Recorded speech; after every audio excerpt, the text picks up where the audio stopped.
চুরিজারি খুব একটা করি না, বিধবার কার্ডও বেশি না, কল বেশি না।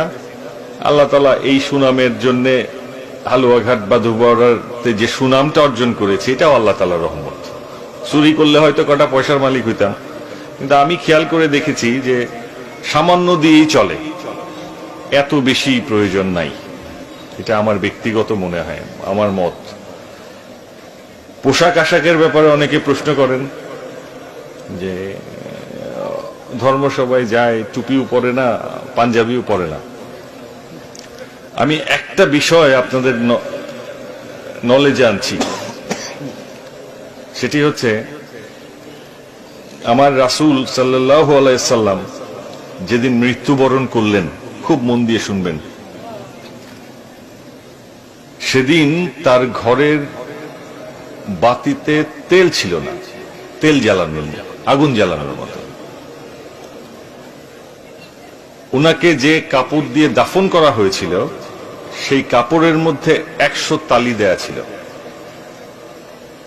এখন আপনি বলেন যে, আপনি বলবেন যে একজন নবীকে দাফন করা হয়েছে, একজন মানুষকে দাফন করা হয়েছে, এটার বাইরে আরেকটা পরিচয় আছে। আমার রাসূল যেদিন মারা গেলেন সেদিন তিনি হেড অফ দ্য স্টেট, মানে মক্কার বাদশা ছিলেন। উনি প্রশাসনিক কাজ সম্পন্ন করতেন।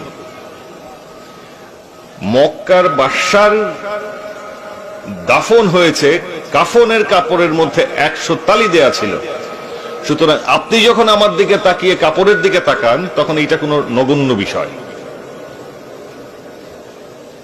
আমার লজ্জা নিবারণের জন্য আমি যে পোশাক পরিধান করি, এটা শুধু লজ্জা নিবারণের জন্য, এটা কোনো মুখ্য বিষয় না। আসলে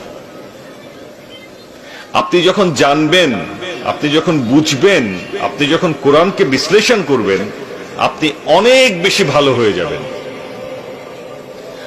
কিন্তু পরিত্রাণের বিষয় হচ্ছে যে পবিত্র কোরআন জানা ছাড়া আমরা কবরে চলে যাই। এটা হচ্ছে আমাদের জন্য পরিত্রাণের বিষয়। এই যে আপনি আমাকে বলবেন যে আপনি কেন এতগুলো ধর্মসভাতে যান, এটাও একটা কারণ। কারণ আমি মৃত্যুর দিকে এগুচ্ছি প্রত্যেক দিন,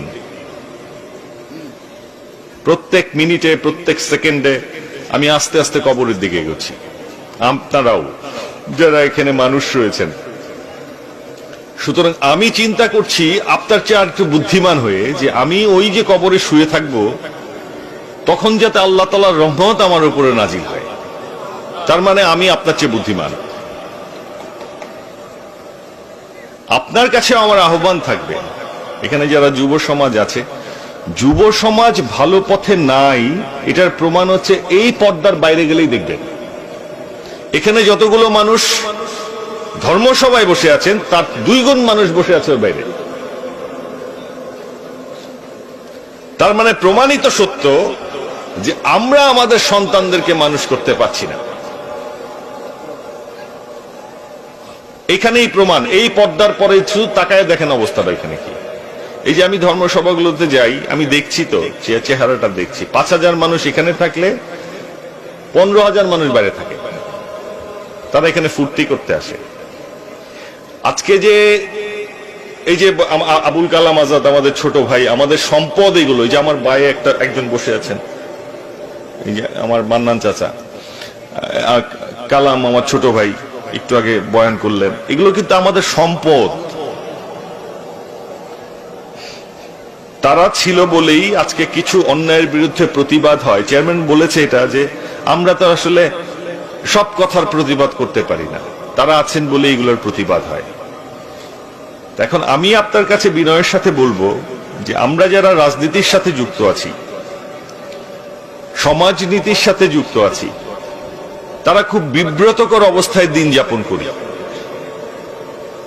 মারামারি, হানাহানি, ওই বেটার আইল কাটা, ওই বেটার ঘরের চুরি করা, ওই মহিলার সাথে দুর্ব্যবহার করা, এই যে প্রতিনিয়ত আমরা এই সমস্যাগুলোকে ফেস করছি, এটাকে আমাদের করতে হতো না আপনার সন্তানের মধ্যে যদি কোরআন আর সুন্নাহর জ্ঞান থাকতো।